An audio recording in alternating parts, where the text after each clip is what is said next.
हाय दोस्तों, स्वागत है मेरे YouTube channel all science classes में। आज हम जानेंगे कि एक कोश की जीव और बहुकोश की जीव क्या है। तो चलिए हम स्टार्ट करते हैं। एक कोश की जीव, एक कोश की को इंग्लिश में यूनिसेल्युलर ऑर्गेनिज्म बोला जाता है। तो इसका परिभाषा हम चलिए जानते हैं। बहुत ही इजी आसान भाषा में बताएंगे एक कोश की जीव क्या है।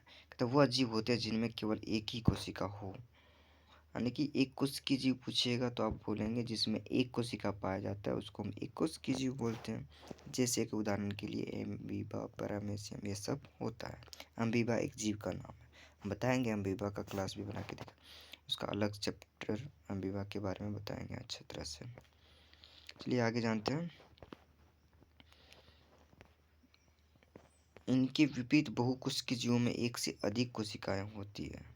कि इसका कहने का मतलब बहुकोशिकीय में इनमें एक कोशिका पाया जाता है, एक कोशिकी में तो बहुकोशिकी में बहुत सारी कोशिकाएं पाया जाता है। तो आप याद रखने के लिए ऐसे लिख सकते हैं, एक कोशिकीय जीव में यानी कि एक ही कोशिका पाया जाता है, बहुकोशिकीय जीव में बहुत सारी कोशिकाएं पाए जाते हैं। बहुकोशिकीय कहने का मतलब बहुत सारी कोशिकाएं पाए जाते हैं, इसलिए लिखा है। इनके विपरीत बहुकोशिकीय जीवों में एक से अधिक कोशिकाएं होती है। एक से अधिक कहने का मतलब 2, 3, 4, 5, 10, 20, 30 ऐसे हजार, जैसे हम लोग के शरीर में अरबों खरबों कोशिकाएं पाए जाते हैं।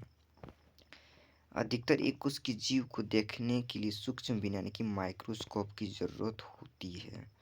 हालांकि लगभग 1 दर्जन एक कोश की जीव ऐसे भी हैं जिन्हें सीधा आंखों से देखा जा सकता है। इसका कहने का मतलब अगर हम एक कोशिका को ज़्यादातर देखने जाएंगे, अगर ये ढूंढने जाएंगे तो हमको माइक्रोस्कोप यानी कि एक मशीन है जिसको हम लोग सूक्ष्म बीन यानी कि सूक्ष्मदर्शी कहते हैं।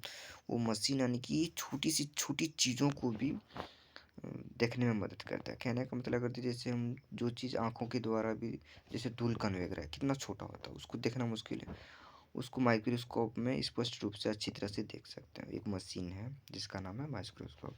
तो एक उसकी जीवों को माइक्रोस्कोप की तरह से देख सकते, लेकिन कुछ कुछ जीव है जो ऐसे भी दिख जाता है। तो आप शॉर्ट भाषा में याद रखेंगे, अगर किताबी भाषा नहीं लिखना चाहते हैं तो कोई दिक्कत नहीं, हम बताते हैं उसको लिख लीजिएगा। एक कोश की जीव में याद रखिएगा जिसमें एक ही कोशिका होते हैं, और बहुकोश की जीव में जिसमें बहुत सारी कोशिकाएं होती हैं। इसका एक अंतर बनाएंगे वीडियो में, एक अलग से वीडियो बना देंगे। एक कोश की जीव और बहुकोश की जीव में अंतर क्या होता है। तो आप ऐसे फिलहाल अभी एक कोश की जीव और बहुकोशिकों को ऐसे याद कर लें। चलिए, थैंक यू सो मच।